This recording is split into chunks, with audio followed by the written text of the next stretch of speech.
அளவுக்கு அதிகமாக கைபேசியை பயன்படுத்தியதால் நடிகை ஷக்கீலாவுக்கு கழுத்தில் கடுமையான பாதிப்பு ஏற்பட்டுள்ளது.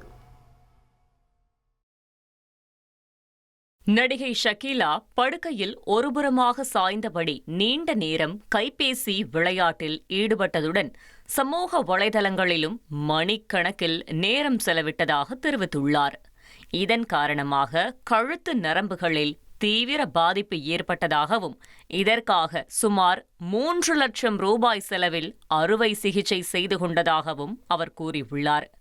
தற்போது படுக்கையிலிருந்து எழுவதற்கும் அன்றாட பணிகளை செய்வதற்கும் சிரமப்படுவதாக வேதனை தெரிவித்துள்ளார். கைபேசி அவசியமானது என்றாலும் அளவுக்கு அதிகமாக பயன்படுத்த வேண்டாம் என பொதுமக்களுக்கும் ரசிகர்களுக்கும் ஷக்கீலா அறிவுறுத்தியுள்ளார்.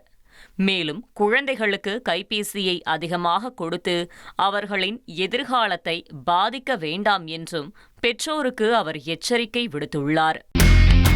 இனி செல்லும் இடமெல்லாம் செய்தி. தந்தி டிவியின் வாட்ஸ்அப் சேனலை ஃபாலோ பண்ணினா செல்ல இருக்கும் இடமெல்லாம் செய்தி. இதோ QR கோட் இப்பவே ஸ்கேன் பண்ணுங்க, ஃபாலோ பண்ணுங்க.